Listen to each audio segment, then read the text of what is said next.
Welcome back जी। एक बार फिर मैं आप सबको शामिल करता हूँ इस प्लेटफॉर्म पर। एशियस सेकंड टेस्ट कल खेला जाएगा। अगर हम इस टेस्ट को कहें तो ये डे नाइट टेस्ट है और उसको पिंक बॉल टेस्ट भी कहा जाता है। अब अगर यहाँ पर आपके सामने हम ये चीज़ बताएं कि सबसे पहले दोनों टीम्स की साइड्स को डिस्कस कर लें, तो सबसे पहले इंग्लैंड ने जिन्होंने अपनी 11 का जो है ऐलान कर दिया है, और 2 दिन पहले ही उन्होंने ऐलान कर दिया, और ये उनकी एक रिवायत है, वो हमेशा ऐसा करते आते हैं। तो उनकी 11 को डिस्कस कर लेते हैं। देखिए, मार्कवुड का हम सबको पता चल गया था, ये बता दिया था उन्होंने कि वो जो है अवेलेबल नहीं होंगे सेकंड टेस्ट के लिए। ऑब्वियसली थोड़ा सा उनको वर्कलोड मैनेज भी कर रहे हैं, जैसे आप कहते हैं कि कंटिन्यूसली 5 टेस्ट मैच नहीं खेलते, एक बड़ी इंजरी के बाद आ रहे हैं, तो इसलिए वो तो अवेलेबल नहीं थे। तो उसके अलावा आप बात यहाँ पर ये हो रही थी कि इंग्लैंड के पास ऑलरेडी हमने देखा कि पिछले टेस्ट में 4 फ्रंट लाइन पेसर्स थे और फिर बेन स्टोक्स भी थे। तो क्या वो चेंज करेंगे इस चीज़ को, एक और मार्कवुड को एक पेसर के साथ रिप्लेस करेंगे, या वहाँ पर स्पिनर आएँगे? अगर स्पिनर भी आएँगे तो वहाँ पर बात ये चल रही थी कि शोएब बशीर आएँगे, सबसे या फिर अगर हम बात करें तो विल जैक्स की बहुत कम लोग बात कर रहे थे। लेकिन अभी हमने देखा कि 11 अनाउंस हुए, तो फिर वहाँ पर हमने देखा कि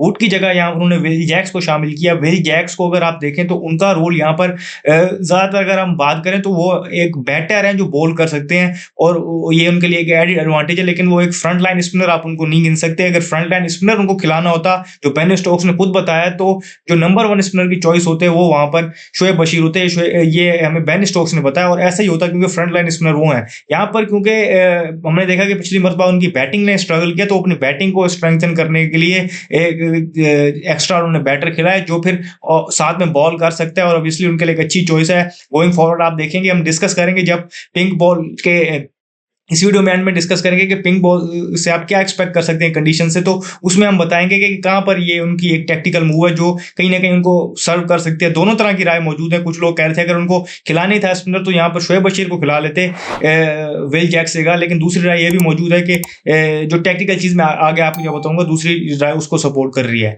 तो इस तरीके से ये मैंने आपको बता दी इंग्लैंड की 11 ये है। दूसरी तरफ अगर हम ऑस्ट्रेलिया की बात करें तो उन्होंने अपनी 11 अभी तक अनाउंस नहीं की, उसको डिले कर रहे हैं। कुछ दिन पहले हमने देखा कि उन्होंने स्क्वाड अनाउंस किया, तो उसमें हमने देखा कि वहां पर सेम स्क्वाड था उनका।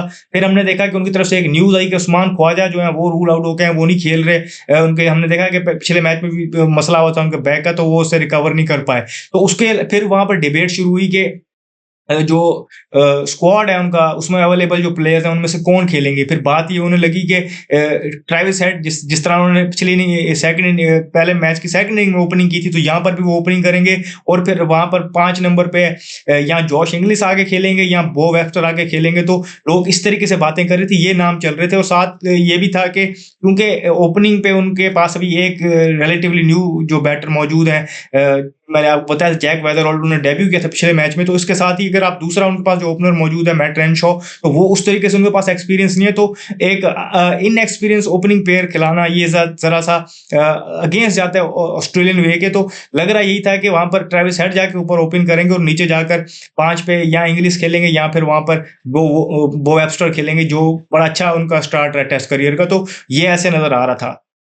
तो इस चीज़ पे भी डिबेट चल ही रही थी कि जिस तरह मैंने आपको पहले बताया कि उन्होंने जब स्क्वाड अनाउंस किया तो वहाँ पर स्क्वाड सेम था, जिसमें जॉश हेजलवुड और पैट कमिंस नहीं थे। ऑब्वियसली ये खबर ऐसे आई थी कि ये दोनों भी शामिल नहीं है। लेकिन अभी कहा यह जा रहा है कि कल सरप्राइज एंट्री दे सकते हैं वहाँ पर आपके पैट कमिंस जो ऑस्ट्रेलियन कैप्टन, वो टॉस पे आ सकते हैं क्योंकि वो खेलेंगे तो वो कैप्टन ही है। तो वो यही होगा कि शायद वो आ सकते हैं। अभी ये र्यूमर्स चल रहे हैं और मुख्तलिफ जगहों पर ये चीज़ डिस्कस हो रही है, क्योंकि आप अगर उनके जो भी ऑस्ट्रेलिया की तरफ से हमने देखा है जो प्रेस टॉक हुई है स्कॉट बॉलैंड ने की, वहां पर उन्होंने यही बताया कि बड़े अच्छे रिदम में नजर आ रहे हैं और वो रेडी नजर आ रहे हैं। फिर स्टीव स्मिथ ने भी यही बात की। और फिर कुछ लोग ये कह रहे हैं कि एक मेडिकल पैनल उनको अगर उन्होंने गो अहेड दे दिया तो वो कल शायद आपको टॉस पे नजर आए, वो खेलते नजर आए, तो वो भी शायद खेलें। तो फिर वो शायद बैन जो उनके ब्रेंडन डगेट हैं उनकी जगह पर वो आपको खेलते नजर आए। तो 11 का ऑस्ट्रेलिया के हवाले से अगर आप देखें तो ये सारी चीज़ें इस तरीके से मौजूद हैं। तो अभी उनकी 11 अभी फाइनल नहीं हुई। और उसके अलावा उन्होंने एक चीज़ और भी देखनी है कि वो फाइनल कट के बाद वो पिच को भी देखेंगे, उसके बाद ये फैसला करेंगे जो स्टीव स्मिथ ने बताया। तो ये सारी चीज़ें अभी तक वहाँ तक मौजूद हैं। तो ऑस्ट्रेलिया के हवाले से मैंने आपको कहा कि 11 में अगर पैट कमिंस फिट हुए तो वो हमें नजर आएंगे ब्रेंडन डगेट की जगह। इसके अलावा ट्रेविस हेड आपको ओपन करते हुए नजर आएंगे, और जो 5 या 6 वाली पोजीशन पे वहां पर आपको जॉश इंग्लिश या बो वेस्टर में से कोई एक बंदा खेलते नजर आएगा। तो उनकी 11 इस तरीके से फॉर्म होगी। तो मैंने दोनों टीम्स के आपको 11 बता दी कि क्या-क्या सिचुएशन मौजूद है। आप जानते हैं कि पहला टेस्ट मैच जीत के आ रहे हैं ऑस्ट्रेलिया वाले, और वहाँ पर आप देखते हैं कि उनके लिए जो से मैं कहता हूँ उनका पेस ट्रू है, उनमें से जो लास्ट मैन स्टैंडिंग थे मिचेल स्टार्क, वो स्टैंड आउट करते हैं और उन्होंने वहाँ पर बहुत आउटस्टैंडिंग स्पेल किया और हमने देखा कि 10 विकेटें ली उन्होंने मैच में।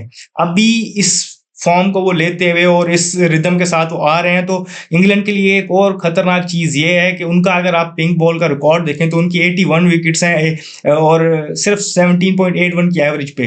तो पिंक बॉल के साथ वो बॉल करना पसंद करते हैं और उन्होंने 81 विकेट्स ली हुई हैं। सबसे ज़्यादा है पिंक बॉल के साथ अगर किसी ने विकेट्स ली हुई हैं तो वो मिचेल स्टार्क हैं, और वो एक अलग बीस्ट बन जाते हैं पिंक बॉल के साथ। और फिर सेकंड और थर्ड नंबर पे भी जो पिंक बॉल के साथ विकेट्स लिए हैं वो भी पैट कमिंस और नेथन लायन ने, जो ऑस्ट्रेलियन ही है। टॉप 3 पे आप उनको ही देखते हैं। एक तो उन्होंने ज़्यादा मैच खेले हैं, उन्होंने 14 मैच खेले हैं कंपैरेटिवली अगर आप देखें वहाँ पर इंग्लैंड के जिन्होंने सिर्फ 7 मैचेस खेले हुए हैं। मिचेल स्टार्क की अकेले की 81 विकेट्स हैं पिंक बॉल के साथ, और कंबाइन आप इंग्लैंड का बॉलिंग अटैक देखें तो उनकी 24 विकेटें हैं पिंक बॉल के साथ। तो इंग्लैंड बहुत कम खेलती है पिंक बॉल के साथ, तो ये भी चीज़ है। और अगर आप बैटिंग में देखें तो वहाँ पर आपको मार्नस लबुशेन नजर आते हैं पिंक बॉल के साथ, जो उनका जो रिकॉर्ड अगर आप देखें तो उनके पास 15 इनिंग्स में उनके 950 रन हैं, 63 की उनकी एवरेज है, 4 उनकी सेंचुरियां और 4 उनकी 50 उनके पास मौजूद है। हाईएस्ट स्कोर उनके पास 163 है। तो पिंक बॉल के साथ हम देख रहे हैं कि ऑस्ट्रेलिया वाले ज़्यादा कंफर्टेबल नजर आ रहे हैं। लेकिन यहाँ पर जरा जो मैच है जो ब्रिस्बेन में खेला जा रहा है, तो यहाँ पर इससे पहले पिंक मैच नहीं हुआ, तो पिंक बॉल के साथ मैच नहीं हुआ, तो ये चीज़ भी आप देखेंगे कि वहाँ पर शायद ये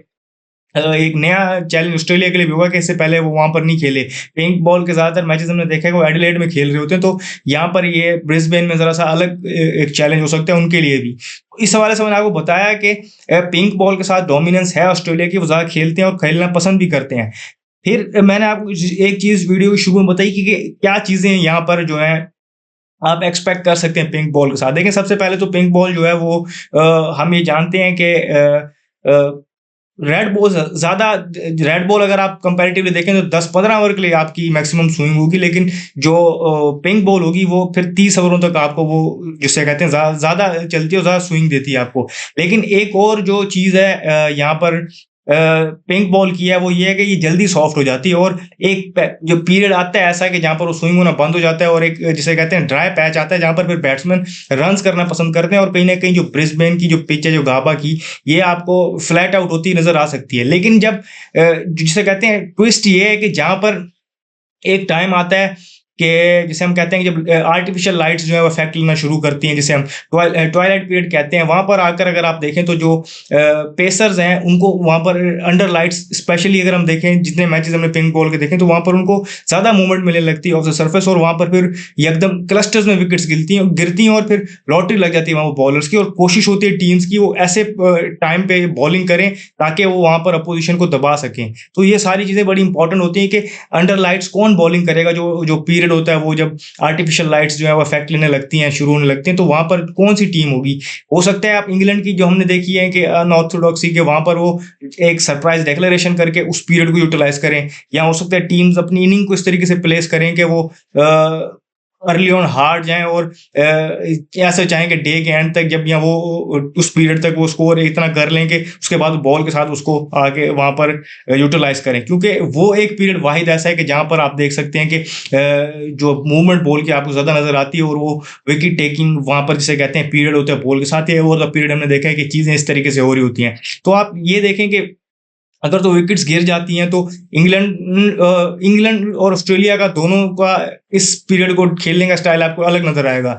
जब आप इंग्लैंड की बात करें, जब देखते हैं उन पे ऐसे अटैक हो रहा होता है, ऐसी कंडीशन आते हैं, तो वो उसको हिट आउट करते हैं और वहां पर वो अपोजिशन पे चार्ज करके उस चीज को अवॉइड करने की कोशिश करते हैं, या उनको उस चीज को हैंडल करने का ये तरीका है कि वो अटैक करते हैं, फायर वर्सेस फायर वाली बात आ जाती है। तो वहां पर उनको सपोर्ट करने के लिए, क्योंकि हम जानते हैं कि विल जैक्स T20 क्रिकेट में या फ्रेंचाइज क्रिकेट में हम देखते हैं वो ओपन कर रहे होते हैं, और उनका एक खेलने का स्टाइल वही है जो टॉप ऑफ द ऑर्डर हम देखते हैं कि इंग्लैंड को चाहिए होता है। लेकिन यहाँ पर वो लोअर ऑफ द ऑर्डर उनसे ये चीज एक्सपेक्ट करेंगे कि अगर वो पीरियड आ जाए, उनको वो एज अ जिसे कहते हैं बैटिंग यूनिट उसको खेलना पड़े, तो वो वहां पर उनको सपोर्ट करें। तो वैसे ही बैटिंग लंबी दें, और फिर उस पीरियड को खेलने के लिए वहां पर उनको लाया गया कि वो वहां पर जाकर अपने अग्रेसिव स्टाइल पे अंडर प्रेशर करें, वहां पर ऑस्ट्रेलियन बॉलिंग को उनको अपनी लाइन से हटने पर मजबूर करें, उनकी लाइन में चल के आके उनको चार्ज करके उनको अटैक करना शुरू करें कि वो अपनी जो वो चैनल बॉलिंग है उससे हटें। इस पर्पस के लिए भी मैं जिस तरह कहा था कि दूसरी राय ये है कि इस पर्पस के लिए उनको वहां पर उस नंबर पे खिलाया जा रहा है विल जैक्स को, तो ये चीज उनको समझ आ रही है। तो इंग्लैंड इस तरीके से कंपैरेटिवली अगर आप ऑस्ट्रेलिया को देखें तो उनके पास जो अपार्ट फ्रॉम ट्रेविस हेड या एलेक्स कैरी, इनके अलावा अगर आप बाकी बैटर्स को देखें तो वो जरा सा जिसे कहते हैं स्पेशली जो उनके की बैटर्स वहां पर मौजूद हैं, स्टीव स्मिथ और मार्नस लबुशेन, वो उस पीरियड को फिर सर्वाइव करने के खेलते हैं। टिपिकली जो एक जिसे कहते हैं ओल्ड स्कूल टेस्ट मैच की बैटिंग होती है तो वो उसको वहां पर सर्वाइव करने के थ्रू खेलते हैं। तो वो चीज ऑस्ट्रेलिया उसको इस तरीके से खेलेगी, लेकिन वो पीरियड बड़ा इंपॉर्टेंट होगा और कैप्टेंसी बड़ी इंपॉर्टेंट होगी कि आप कौन सी फेजेस को किस तरीके से खेल रहे होते हैं। तो एक अच्छा टेस्ट मैच देखने को मिलेगा। मैंने आपको यहाँ पर बताया दोनों टीम्स के 11 और फिर मैंने दोनों टीम्स के 11 के पीछे आपको चीज़ें भी बताई कि कहाँ पर इंजरी के क्या मसले हैं और फिर टैक्टिकल क्या मूव्स हैं, और फिर आपको बताया कि आप पिंक बॉल से क्या एक्सपेक्ट कर रहे हैं। ऑस्ट्रेलिया का रिकॉर्ड मैंने आपके सामने रखा कि उनके पास एक्सपीरियंस मौजूद है पिंक बॉल के साथ अच्छा करने का, और फिर ये भी मैंने आपको बताया कि क्या चीज़ जो है और क्या फेजेज हैं जो पिंक बॉल के साथ आपको इफेक्ट लेते हुए नजर आएंगे, जहाँ पर आप देखेंगे वाकई ये पिंक बॉल इफेक्ट ले रही है। क्योंकि जो ट्वाइलाइट वाला पीरियड होता है कि वहाँ पर आप देखते हैं कि जो बॉल है वो जिसे कहते हैं कि अगर उससे पहले आप देखें आपको डे फ्लैट भी नजर आ रहा होता है तो वहां पर एकदम आप देखते हैं कि पिच में जान आ जाती है और बॉल की मूवमेंट होने लगती है और फिर विकेट्स गिरती हैं। तो वो वाला जो पीरियड होगा जब आर्टिफिशियल लाइट्स टेक ऑन करेंगी और वो वहां पर चार्ज लेना शुरू करेंगी, तो वहां पर आपको बॉलिंग जिसे कहते हैं कि जिसे कहते हैं बॉलिंग साइड जो होगी वो आपको अटैक करते हुए दिखेगी। और फिर जो बाकी दिन का पीरियड होगा वहां पर आपको बैट्समैन जो है वो अग्रेसिव होते नजर आएंगे। ब्रिस्बेन की पिच, अभी तो ये सब जो गाबा की पिच है वो ये कह रहे हैं कि अभी भी ये देखने से ये भी वैसे अगर लग रही है कि यहाँ पर भी आप एक्सपेक्ट कर सकते हैं कि जिस तरह पर्थ में था पेस एंड बाउंस हो, लेकिन ये पिच हमने देखा कि फिर एक टाइम के बाद ये फ्लैट आउट भी हो जाती है और फिर हमने देखा है कि यहाँ पर फिर बड़े बड़े स्कोर भी होते हैं। तो वो सारी चीज़ें भी माइंड में रखनी होगी दोनों टीम्स को कि फिर ये भी देखना होता है कि फिर जब फास्ट बॉलर्स तीसरे और चौथे स्पेल में आते हैं तो उनके पास फिर वो एनर्जी नहीं बचती, पेस उनकी गिरी हुई होती है, तो वो भी चीज़ उनको देखनी पड़ेगी। तो होपफुली ये एक पूरा 5 दिन वाला टेस्ट मैच होगा और एक अच्छा और तगड़ा मुकाबला देखना मिलेगा बैट और बॉल के साथ। पिछले मैच में बेशक वो 2 दिन ही चला मैच, लेकिन एक टाइम तक अगर आप देखें एक सेशन को हटा दे तो वरना वो मैच बड़ा इक्वली पॉइंट था और दोनों टीम अच्छा खेल रही थी, लेकिन एक सेशन ने वो फ्लैट आउट कर दिया इंग्लैंड के लिए और वो बैट आउट कर दिया। वहां पर हमने देखा कि ट्रेविस हेड ने उनको, तो यहाँ पर देखना पड़ेगा कि यहाँ पर वो किस स्ट्रेटेजी के साथ आते हैं, क्योंकि पहले बैटिंग करना पहली इनिंग में वो एक अलग चीज होती है और चेस जब उनके सामने एक टारगेट लगा हो तो वहां पर वो अलग तरीके से बैटिंग करते हैं। तो ये चीज भी देखनी पड़ी, कहीं ना कहीं ये चीज फिर इंग्लैंड के फेवर में भी जा सकती है। तो जो भी अपडेट्स होंगी इस मैच के हवाले से हम यहाँ आपको देंगे। इस वीडियो में फिलहाल इतना ही, मुझे दीजिए शुक्रिया, अल्लाह हाफिज।